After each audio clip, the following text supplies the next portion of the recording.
Roma menang, Bolonya menang, kita ada di Capolista dan sisa pertandingannya jauh lebih mudah dibandingkan Milan. Jerewetan ceking kita, nyerewetin apa aja. Teman-teman, kalian saat ini sedang menyaksikan Cerewetin Inter. Nanti malam jam 11 waktu Indonesia bagian Barat ada Inter Roma. Silahkan bagi teman-teman yang mau bergabung di Zoom, kita live bareng-bareng ngebahas. Untuk yang di Jakarta kayaknya ada nobar yang diselenggarakan RCI Pusat, Roma Club Indonesia dan Inter Club Indonesia. Silahkan dicari tahu di sosial medianya. Tetapi untuk teman-teman yang nonton lewat layar kaca, kita fans layar kaca, silahkan nimbrung di Zoom saja, kita cerewetin bareng-bareng. Link Zoom-nya gue masukin di deskripsi deh. Silakan teman-teman bergabung saja. Gua mulai dari jam 10:15. Anyway, menurut gua Inter bisa ngebungkus Scudetto jauh lebih cepat kalau kita bisa menangin 2 pertandingan ke depan. Pertama lawan Roma, kedua lawan Bolonya. Kalau kita bisa ngebungkus itu, kita bisa menang. Relatif pertandingan berikutnya relatif lebih aman lah. Kita nggak begitu, semakin besar peluang kita untuk Scudetto.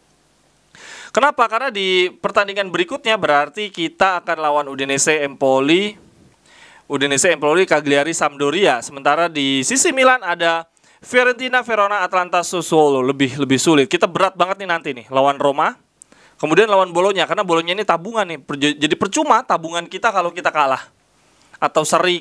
Jadi ya itulah, kita harus menang lawan Bolonya supaya memang kita Capolista. Sementara lawan Roma, ya kalau kita seri, Milan seri masih aman. Kita kalah, Milan kalah lebih aman. Jadi Roma menang, Bolonya menang, kita ada di Capolista dan sisa pertandingannya jauh lebih mudah dibandingkan Milan.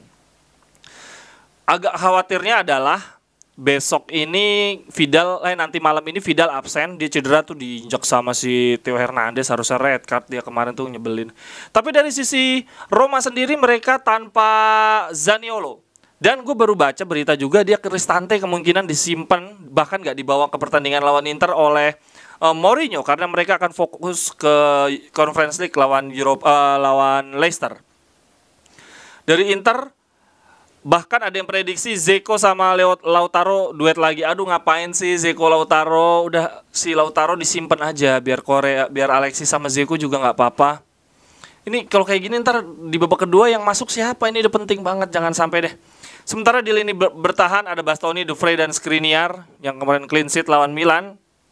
Di lini tengah nggak ada perubahan kecuali Dumfries yang main. Kita harus jaga kondisi nih, karena 3 hari kemudian kita lawan Bolonya. Terus ada pemain yang potensi absen adalah Bastoni dan Perisic. Kartu kuning 1 kali lagi, mereka akan absen. Saatnya Gosens mungkin nanti lawan Bolonya, dan Gosens mungkin akan masuk juga di babak kedua lah. Perisic pasti akan lelah banget. Roma jauh lebih bugar, tetapi mereka akan ditinggal oleh Zaniolo, sehingga formasi seperti kemarin dikasih tahu oleh Mas Wei dari RCI Pusat, dengan tanpa Zaniolo berarti formasinya 3-4-2-1, yang mana penyerangnya adalah Tammy Abraham, di belakangnya ada Pellegrini, Mkhitaryan. Nah, Cristante Oliveira ini, Cristante kalau absen gue nggak tahu siapa yang gantiin. Yang menarik catatannya adalah Roma tidak terkalahkan di 12 pertandingan terakhir, dan clean sheet-nya berapa sih? 13 atau berapa Rui Patricio ya? Gila banget. Tetapi ya Inter juga bukan lawan yang mudah bagi Roma, karena kita juga 7 pertandingan terakhir nggak kalah.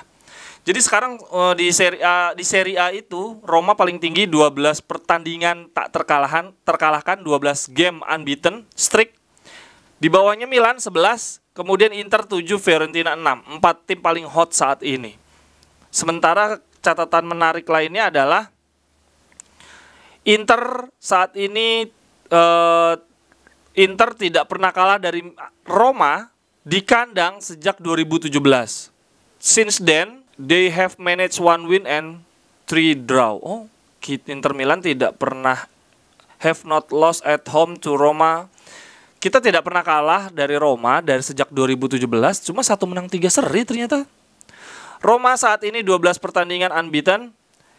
Ini adalah yang terbaik sejak 2016, gokil Mourinho.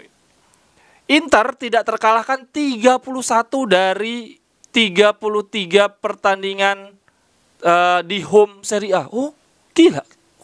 Iya kah? Kita 31 kali nggak Udah 31 kali tak terkalahkan di home Serie A. Baru sadar gue. Roma have conceded at least twice in the previous game. Roma setidaknya kebobolan 2 kali, kebobolan 2 gol lawan Inter di 5 pertandingan in their previous 5 game against Inter in all competition. Oh, di 5 pertandingan terakhir Roma selalu kebobolan 2 gol setidaknya oleh Inter. Wow. Catatan yang sangat menarik. Kalau menurut teman-teman gimana nih? Penyerangnya siapa? Inzaghi relatif nggak bisa ketebak sih memang. Dia selalu berbeda dengan strategi prediksi dari media-media. Tetapi kalau dia sampai Lautaro Zeko diduetin lagi dan kita melempem, waduh. Oh iya, pemain kunci yang patut kita perhatikan tentu saja duel antara Inzaghi dan Mourinho ini adalah Brozovic versus Pellegrini. Pellegrini akan lebih ke depan sehingga Brozovic akan banyak duel dengan Pellegrini. Kemudian tentu saja adu tajam antara Lautaro Martinez dan Tammy Abraham, 2 penyerang muda di Serie A. Teman-teman, prediksinya berapa? Gua entah kenapa pernah ngomong bahwa Inter akan kalah lawan Roma, kemudian Milan akan seri lawan Lazio. Jadi kemudian kita menang lawan Bologna. Artinya kita akan ngebalap Milan lagi di 5 pertandingan terakhir. Kita agak kelimpungan di 2 pertandingan ini. Tapi kalau sampai prediksi gua salah, di 2 pertandingan ini kita tetap kapolista, menang lawan Roma dan menang lawan Bologna, kemudian Milan lebih kepleset, udah habis, game over. Menurut gua kita akan Scudetto lebih cepat. Kalau teman-teman gimana? Ini ya, gue tampilin sekali lagi. Milan akan lawan Lazio, Fiorentina, Verona, Atalanta, Sassuolo. Atalanta lagi turun tapi tetaplah dibandingkan Inter yang akan ngelawan di 5 pertandingan terakhir akan lawan Udinese, Empoli, Cagliari, Sampdoria, kita relatif lebih gampang. Gue agak mulai tutup mata nih sama Napoli yang benar-benar inkonsisten. Teman-teman, sampai ketemu nanti malam, kita cerwetin bareng, kita bahas bareng-bareng lewat Zoom. Kemudian nanti seperti biasa ketika jeda pertandingan kita ketemu lagi. Sampai ketemu di cerwetan-cerwetan berikutnya. Bye-bye, thank you. Cerewetan ceking kita, nyerewetin apa aja.